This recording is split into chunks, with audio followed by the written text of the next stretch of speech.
नमस्कार, दोपहर 2 बजे के समाचारों में आपका स्वागत है। मैं हूं दीप्ति शाही सिंह और शुरुआत करते इस समय की हेडलाइंस के साथ।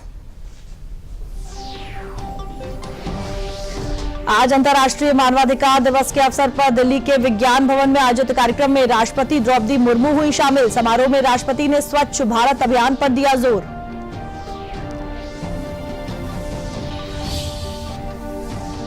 बदायूं में जामा मस्जिद बनाम नीलकंठ महादेव मंदिर मामले में अगली सुनवाई 17 दिसंबर को। आज एक अधिवक्ता के देहांत के चलते अधिवक्ता कार्य से विरत रहे, जिसके चलते कोर्ट ने अगली सुनवाई की तारीख तय की। फतेहपुर में नूर मस्जिद का अवैध हिस्सा गिराया गया। सरकार ने 180 साल पुरानी नूरी जामा मस्जिद को गिराने के दिए थे आदेश। अवैध निर्माण के संबंध में लोक निर्माण विभाग द्वारा 17 अगस्त को दिया गया था नोटिस।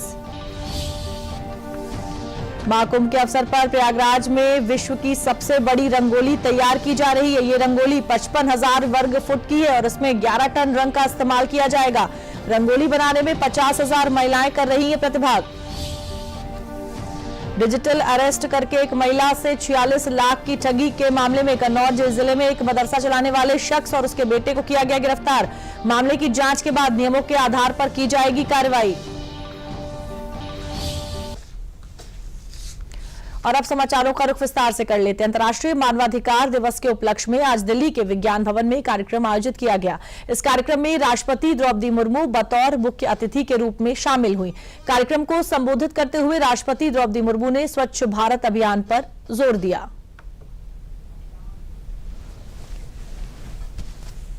सरकार सभी के लिए आवास, स्वच्छ पेयजल, बेहतर स्वच्छता, बिजली, रसोई गैस और वित्तीय सेवाओं से लेकर स्वास्थ्य सेवा और शिक्षा तक कोई सामाजिक, आर्थिक और सांस्कृतिक अधिकारों की गारंटी भी देती है।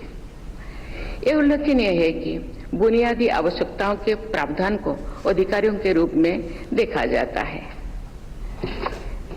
इस नई सोच का एक बेहतरीन उदाहरण है स्वच्छ भारत मिशन, जो स्वच्छता को एक बुनियादी अधिकार के रूप में मैं देखता हूँ।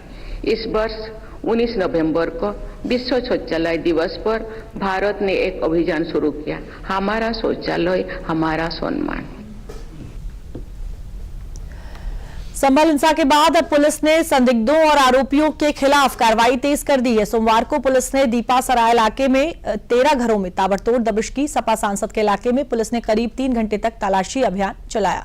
इस दौरान मौके से भारी तादाद में स्मैक और तमंचे कारतूस बरामद किए गए हैं। संभल हिंसा के बाद पुलिस जांच में जो नाम सामने आ रहे हैं उनके खिलाफ पुलिस की दबिश लगातार जारी है। सोमवार को एसपी कृष्ण कुमार विश्नोई, एएसपी शीश चंद्र और सीओ अनुज चौधरी ने 2 थानों के अलावा आरएएफ के साथ दीपा सराय इलाके में दबिश दी। कुछ लोगों को पूछताछ के लिए हिरासत में लिया गया है। इसके अलावा चेकिंग के दौरान 3 दर्जन वाहनों का चालान किया गया है, जबकि 4 गाड़ियां सीज की गई हैं। आज मुखबिर खास की सूचना पे दीपा सराय एवं तीवरदास सराय उसके आसपास के क्षेत्रों में 13 जगहों पे दबिश दी गई, जिसमें 3 जगहों पे पुलिस को सफलता मिली है। उसमें मुल्ला अरशद सन ऑफ शेख अब्दुल्ला नाम के व्यक्ति के यहाँ पे 93 पुड़िया स्मैक की मिली है। करीबन 32 के करीबन गाड़ियाँ हैं, उनके चालान किए गए हैं। कुछ गाड़ियाँ सीज भी की गई हैं। ये चेकिंग अभियान है, ये पुलिस द्वारा अनुरत रूप से संभल में चलाया जाएगा। अभी तक कुल 39 लोगों को गिरफ्तार कर लिया गया है। जो 24 नंबर की हिंसा हुई थी उसके मद्देनजर और अन्य लोगों की भी गिरफ्तारियाँ सुनिश्चित की जा रही है। उत्तर प्रदेश के जनपद फतेहपुर क्षेत्र के बहराइच बांदा मार्ग पर चौड़ीकरण को लेकर लोक निर्माण विभाग द्वारा मार्ग के किनारे अवैध निर्माण को हटा दिया गया। आज ललौली कस्बे में नूर मस्जिद प्रबंधन समिति द्वारा किए गए अवैध निर्माण को जिला प्रशासन और लोक निर्माण की संयुक्त टीम द्वारा हटा दिया गया। ललौली कस्बे में स्थित नूर मस्जिद प्रबंधन समिति द्वारा मार्ग पर अवैध निर्माण के संबंध में लोक निर्माण विभाग द्वारा 17 अगस्त को नोटिस दिया गया और 24 सितंबर को ललौली कस्बे स्थित अवैध निर्माण को अभियान चलाकर विभाग द्वारा हटा दिया गया। उस समय मस्जिद प्रबंधन समिति द्वारा समय लिया गया था कि वो स्वयं उक्त अवैध निर्माण को ढहा देगी और उनके द्वारा अवैध निर्माण को न हटाए जाने पर आज जिला प्रशासन और लोक निर्माण विभाग की संयुक्त टीम द्वारा कार्रवाई की गई। नूरी जामा मस्जिद बनी हुई है, इसका जो अतिक्रमित भाग था, चूंकि मार्ग का विस्तारीकरण होना है, नाले का निर्माण होना है, इसको दृष्टि रखते हुए पीडब्ल्यूडी द्वारा इनको पूर्व नोटिस दी गई है, जिसको दृष्टि रखते हुए आज निर्माण हटवाया जा रहा है। सुरक्षा की पर्याप्त चाक चौबंद व्यवस्था है, जिसमें हमारे साथ 5 सीओ, 10 थाना प्रभारी निरीक्षक, इसके अलावा 200 हेड कांस्टेबल, एक कंपनी पीएससी, एक प्लाटून आरएएफ यहाँ पे मौजूद है। सुरक्षा के हर चौबंद है और सभी लोग सहयोग भी कर रहे हैं। बहुत सौहार्दपूर्ण वातावरण में अतिक्रमण हटवाया जा रहा है। बदायूं में जामा मस्जिद बनाम नीलकंठ महादेव मंदिर मामले में अब अगली सुनवाई 17 दिसंबर को होगी। आज एक अधिवक्ता के देहांत के चलते अधिवक्ता कार्य से विरत रहे, जिसके चलते कोर्ट ने अगली सुनवाई की तारीख 17 दिसंबर तय की है।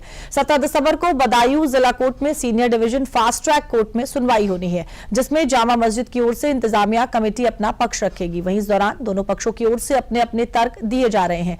हिंदू पक्ष का दावा है कि उनके पास सभी साक्ष्य है कि जामा मस्जिद को नीलकंठ महादेव मंदिर तोड़कर बनाया गया था। वहीं मुस्लिम पक्ष दावा कर रहा है कि वहां 840 साल पुरानी जामा मस्जिद शमसी है। तो हिंदू पक्ष की ओर से वादकार मुकेश पटेल ने कहा कि अगर उन्हें लग रहा है कि वहां मंदिर नहीं था तो सर्वे से डर क्यों लग रहा है। हम कह रहे हैं वहां 1500 साल पुराना मंदिर है, जिसके उनके पास सभी साक्ष्य हैं। आज कोर्ट में सुनवाई नहीं हो पाई क्योंकि आज एक अधिवक्ता मोहम्मद असलम हैं, उनका आकस्मिक निधन हो गया, जिस कारण कंडोलेंस हो गई है और अब अग्रिम सुनवाई की तिथि 17 दिसंबर नियत कर दी गई है। तो क्या होने वाला था आज कोर्ट में? आज सुनवाई में वाद की पोषणिका पर जो सुनवाई चल रही है उसमें इंतजामिया कमेटी के अधिवक्ता को अपनी बहस करना थी, उसके बाद हमें अपना जवाब देना था। तो वैसे क्या होता अगर आज होती बहस, तो क्या होता उसमें? आज अगर बहस होती तो उस पर वो अपनी पूरी बहस करते बात की पोषणीयता पे और फिर उसके बाद हम पूरा जवाब देते, फिर डेट जो थी आदेश के लिए कोई कोर्ट नियत करता। और समाचारों में अभी वक्त हो चला है ब्रेक का। ब्रेक के बाद वापस लौटेंगे और नजर डालेंगे कुछ और समाचारों पर।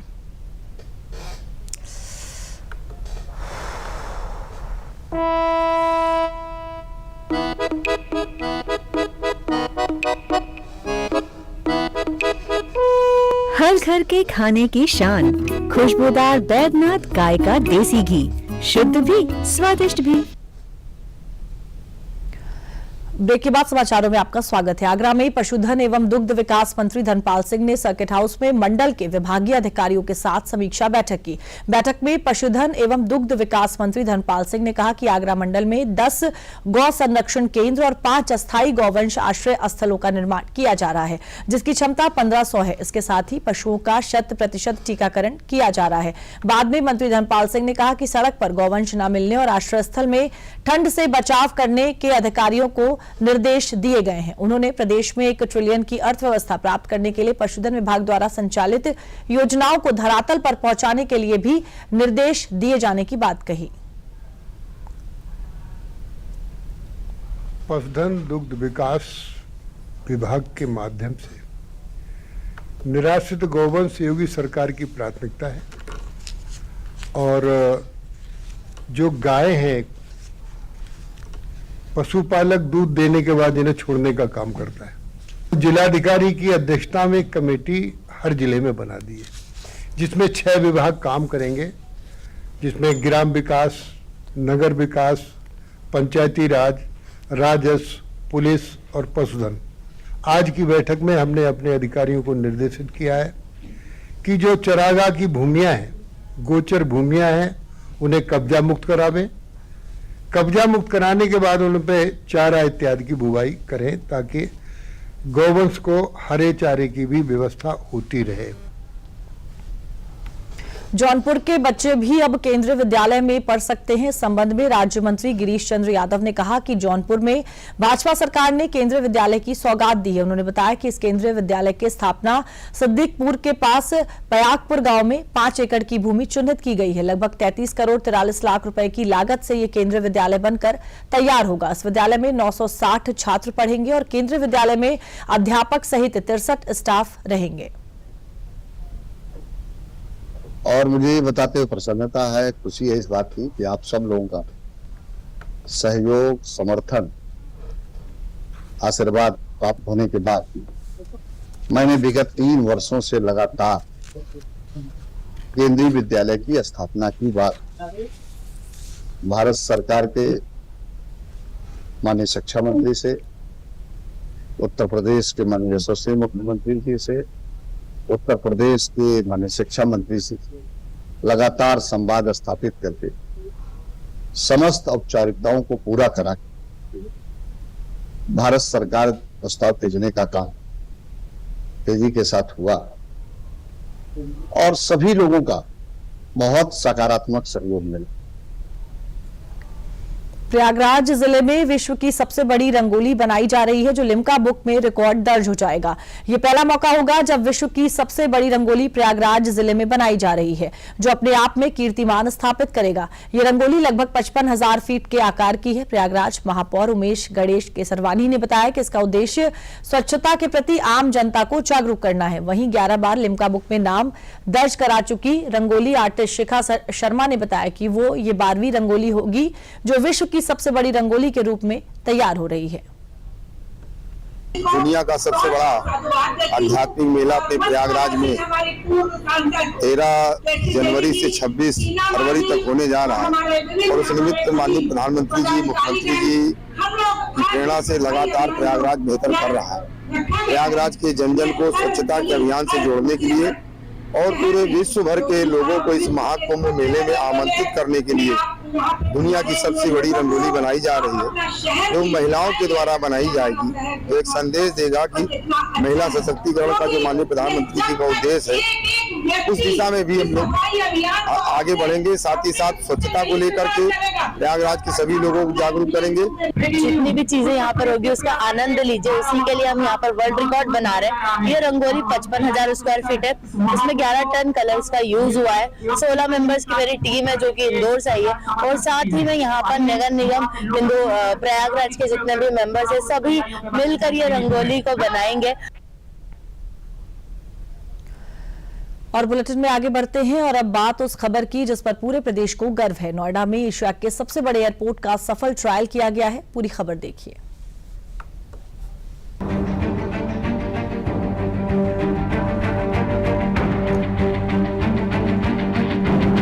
नोएडा एयरपोर्ट के लिए सोमवार का दिन बहुत ही खास रहा। सोमवार को नोएडा एयरपोर्ट के रनवे पर विमान की सफल लैंडिंग हुई। क्यों रहा ये खास, ये भी जानिए। नोएडा में बना एशिया का सबसे बड़ा एयरपोर्ट। नोएडा एयरपोर्ट के रनवे पर पहली बार विमान ने सफल लैंडिंग की। सोमवार दोपहर 1:31 पर यह इतिहास रच दिया। दिल्ली से उड़ान भरकर पहला व्यावसायिक 10 मिनट में नोएडा एयरपोर्ट के लिए फ्लाइंग जोन में पहुंच गया। उपकरणों सहित अन्य संसाधनों की जांच के लिए 1.5 घंटे तक एयरपोर्ट के आसपास मंडराता रहा, जिसके बाद उसकी सफल लैंडिंग कराई गई। इस क्षेत्र को कुछ वापस कर सका और मैं समझता हूँ अब इस क्षेत्र का विकास 4 गुनी गति से आगे बढ़ेगा। विकास की दृष्टि का जो सपना है माननीय प्रधानमंत्री नरेंद्र मोदी जी का, माननीय मुख्यमंत्री योगी आदित्यनाथ जी का, वह सपना पूरा होता नजर आ रहा है। जब मैं यहाँ आया था तो एक बैकवर्ड क्षेत्र था, बहुत बैकवर्ड क्षेत्र, जाने के रास्ते नहीं थे। आज यहाँ पर देश के नहीं विश्व के सबसे बड़े हवाई जहाज, जिन्हें वाइड बॉडी हवाई जहाज कहते हैं, वो यहाँ उतरेंगे। 3,900 मीटर की हवाई पट्टी, सभी तरह की विश्व स्तरीय सुविधाओं से सुसज्जित एक एयरपोर्ट होगा और मैं समझता हूँ इस एयरपोर्ट के बाद क्षेत्र की जनता का भाग्य बदलेगा। नोएडा में एशिया के सबसे बड़े एयरपोर्ट का सफल ट्रायल पीएम मोदी और सीएम योगी के साथ देश भर के सपने को नई उड़ान देने को तैयार है। सोमवार को पूरा पिछड़ा इलाका अब दुनिया के मानचित्र में अपनी अलग अलग पहचान बनाने जा रहा है। और समाचारों में अभी वक्त चला है ब्रेक का।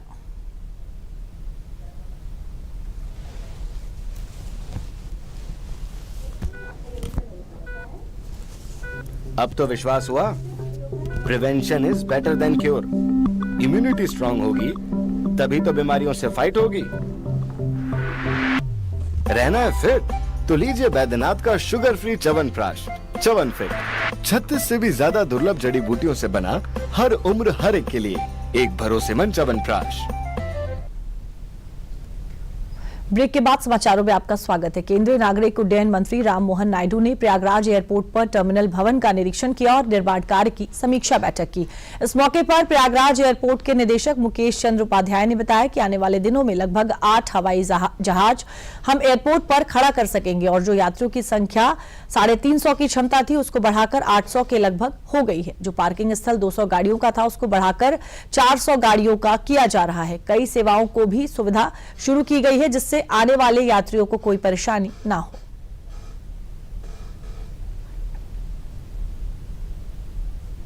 हमारे यहाँ मीट एंड ग्रीट सेवा का संचालन शुरू हुआ है, जिसमें हम आने वाले यात्रियों को एक असिस्टेंस प्रोवाइड करते हैं, जैसे ट्रॉली असिस्टेंस, टिकटिंग असिस्टेंस और टैक्सी असिस्टेंस, जो कि पेड व्यवस्था है।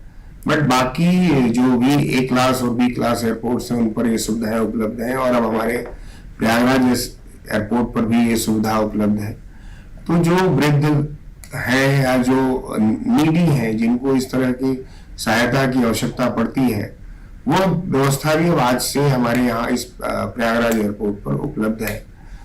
इसका मूल रूप से कई तरह के लोग मतलब उपयोग करते हैं, जैसे दिव्यांग लोग हैं हमारे, या वृद्ध लोग हैं, या हमारी माताएं हैं जो अकेले सफर करती हैं बच्चों के साथ, तो उनको एक सहायता की आवश्यकता पड़ती है। और उसी कड़ी में, मतलब सुविधाओं की कड़ी में, यह एक और मानक हम लोगों ने यहाँ से आज से शुरू किया है, और उम्मीद करते हैं कि लोग आने वाले पैसेंजर इसका लाभ लेंगे और इसका उपयोग करेंगे। प्रदेश के कैबिनेट मंत्री राकेश सचान ने फतेहपुर में एमएसएमई, खादी, ग्रामोद्योग एवं रेशम विभाग के विभागीय अधिकारियों के साथ समीक्षा बैठक की। इस दौरान सरकार द्वारा संचालित विभिन्न योजनाओं की प्रगति रिपोर्ट देखी और उद्यमियों को प्रोत्साहित करने और लक्ष्यों के अनुरूप 100% पूर्ति के निर्देश भी दिए। एमएसएमई मंत्री ने कहा कि एमएसएमई में जो हमारी योजनाएं चल रही हैं उसमें ओडीओपी में निर्धारित लक्ष्य के सापेक्ष 78% और मुख्यमंत्री युवा स्वरोजगार में 80% की लक्ष्य पूर्ति की जा चुकी है। उन्होंने बताया कि मुख्यमंत्री युवा उद्यमी योजना से पहली बार उत्तर प्रदेश सरकार नौजवानों के लिए 5 लाख रुपए तक बिना ब्याज के ऋण देगी, जिससे वो छोटे छोटे उद्यम स्थापित कर रोजगार कर सके। इस स्कीम में प्रतिवर्ष 1 लाख नौजवानों को जोड़ा जाएगा। एमएसएमई में जो हमारी योजनाएं चल रही हैं, जो ओडीओपी की स्कीम चल रही है, मुख्यमंत्री स्वरोजगार योजना की स्कीम है, प्रधानमंत्री स्वरोजगार योजना की स्कीम है, उसका एक टारगेट रहता है, तो उसके लक्ष्य की पूर्ति की चर्चा हुई, जिसमें लगभग ओडीओपी में 78% का इन्होंने टारगेट पूरा किया है। 168 लाख रुपए में लगभग 78% इन्होंने सब्सिडी दी है, क्योंकि ये सब्सिडी देते हैं, लोन जो मिलता है उसमें 25% की सब्सिडी देते हैं। और इसी तरह से मुख्यमंत्री स्वरोजगार योजना में भी अच्छी प्रगति, 80% का लक्ष्य इन्होंने पूरा किया। अभी 3 महीने हैं, 100% ये कवर करेंगे। वाराणसी में पीएम बीमा सखी कार्यक्रम के तहत कमिश्नरी सभागार में एक कार्यक्रम का आयोजन किया गया। बीमा सखियों ने कहा कि ये एक बहुत अच्छी स्कीम है, जिसमें महिलाएं सम्मानजनक तरीके से घर का कार्य करते हुए और आर्थिक रूप से सशक्त हो सकती हैं।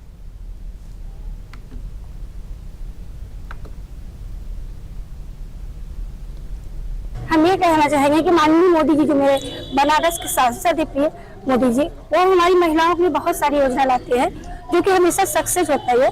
जो महिलाएं घर में रह करके कार्य करती थी, सिर्फ झाड़ू बर्तन तक पोछे तक निर्मित थी, और वो आज महिलाएं मेरी बाहर निकल के बहुत सारे वर्क करती हैं। प्रधानमंत्री ने जो भी बीमा सखी योजना लागू किया है, वो महिलाओं के लिए सबसे अच्छा है, ताकि पहले महीने में सैलरी 7,000 दे रहे, दूसरे महीने में 6,000 दे रहे, तीसरे महीने में 5,000 दे रहे, ताकि महिलाओं को आगे बढ़ने के लिए अवसर प्रदान है।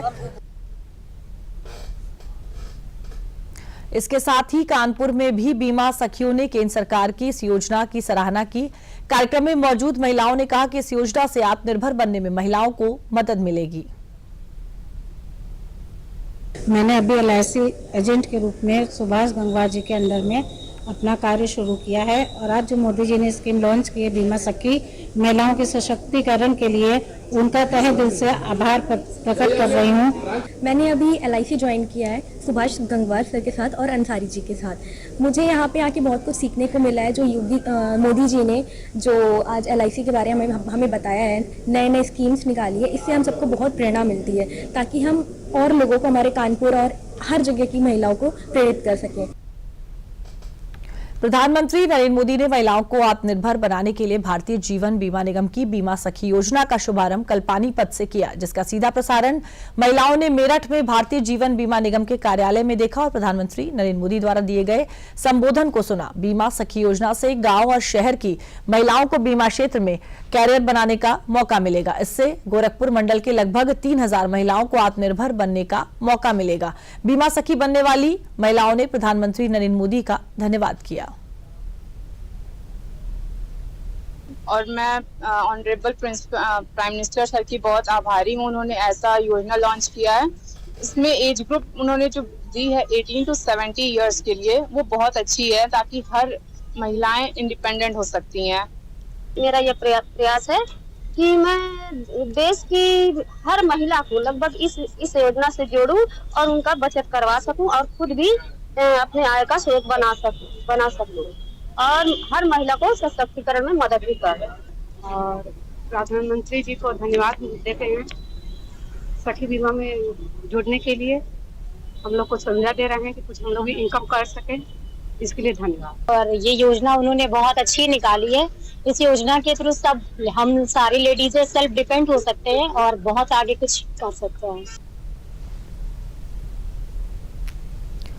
वहीं प्रयागराज की बीमा सखी बनी महिलाओं ने भी सरकार का आभार जताया। मोनिका आर्य और बीमा सखी पूनम वर्मा ने कहा कि हम लोग अपनी पूरी मेहनत के साथ इस बीमा सखी योजना से जुड़ेंगे और अपने परिवार को एक मजबूत स्थिति में लाएंगे। बहुत बहुत आभार व्यक्त करती हूँ कि उन्होंने फीमेल के बारे में इतना कुछ सोचा।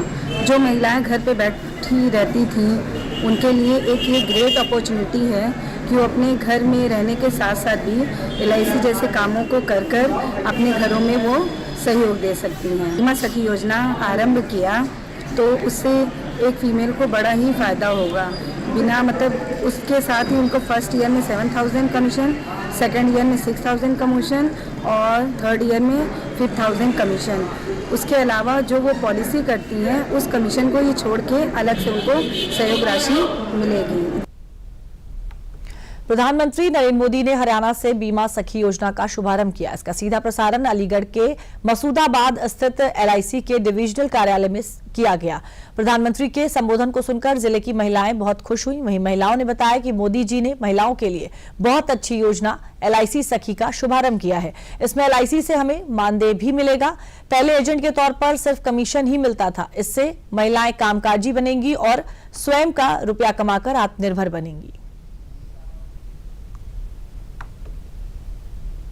जैसा कि LIC में का वो स्लोगन है, जीवन के साथ भी और जीवन के बाद भी। और पहले क्या था, एजेंट बनने पर सिर्फ हमें कमीशन बेस्ड वर्क होता था, लेकिन अब पहली साल में 7000 रुपए पर मंथ और दूसरी साल में 6000 रुपए पर मंथ और तीसरी साल में 5000 रुपए पर मंथ मिलेगा। और जैसा कि हम अच्छे से वर्क करेंगे तो हमारा कमीशन बेस भी उस पर बना रहेगा।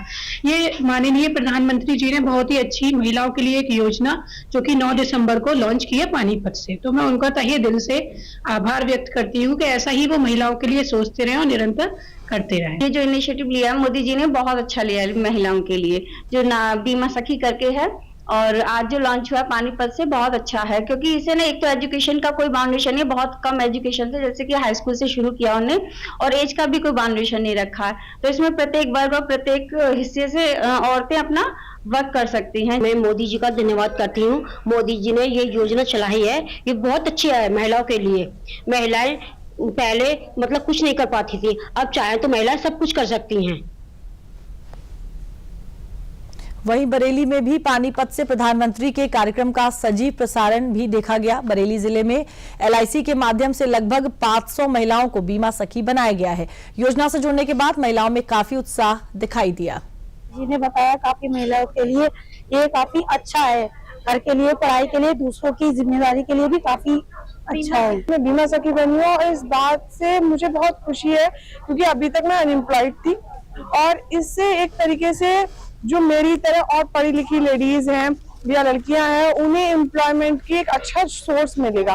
और मोदी जी ने जिस तरीके से आज इस स्कीम को इनॉग्रेट किया, तो वुमेन एम्पावरमेंट में भी एक बहुत बड़ा मेन आपकी तरह कह सकते हैं स्टेप है। जी हमें बहुत लगता है कि हम सेल्फ डिपेंडेंट हो गए और आज जिससे हम जुड़े तो उसके साथ में जो मंथली पे मिलेगा वो मिलेगा, मतलब कमीशन आपने ये तो होशियारी है उसके हिसाब से है, मतलब कितने कमीशन मिलना है, क्या मिलना है, इसके साथ साथ जो भी होगा, लेकिन हमें बहुत अच्छा लगा। ये बहुत ही अच्छी योजना है। यहाँ पर हम चाहेंगे कि ज्यादा से ज्यादा गर्ल्स हैं, विमेंस हैं, जो अपने आप को सोचते हैं कि हम कुछ भी नहीं कर सकते, तो वो भी आके इस प्लेटफॉर्म पे आके यहाँ से अच्छे से अपने आप को अपग्रेड कर सकती हैं।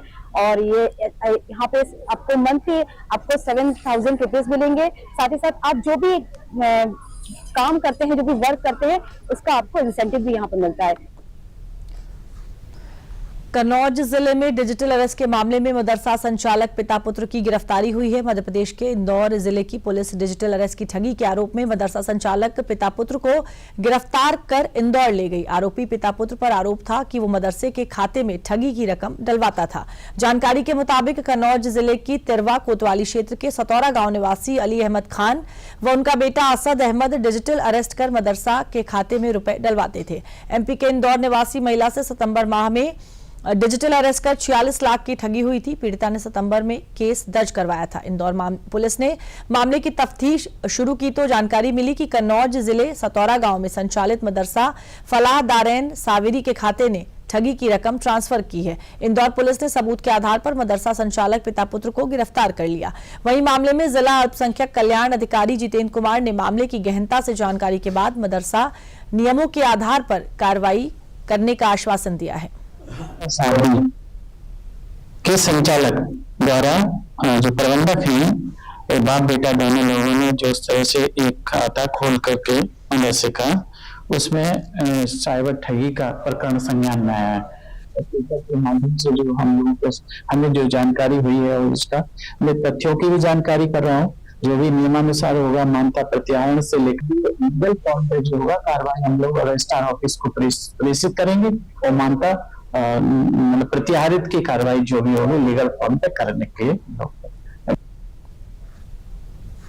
केंद्रीय कैबिनेट की स्वीकृति के बाद देश में लागू हुई नई शिक्षा नीति की बरेली में शिक्षा के क्षेत्र से जुड़े शिक्षकों और विद्यार्थियों ने सराहना की है। उनका कहना है कि नई शिक्षा नीति देश में शिक्षा के क्षेत्र में क्रांतिकारी बदलाव लाएगी। बरेली की नवाबगंज तहसील स्थित राजकीय मॉडल इंटर कॉलेज के प्रधानाचार्य एवं राजकीय पुरस्कार प्राप्त शिक्षक डॉक्टर अवनीश यादव ने कहा कि नई शिक्षा नीति भविष्य की शिक्षा का उत्तम स्वरूप है, जिसके सुखद परिणाम होंगे।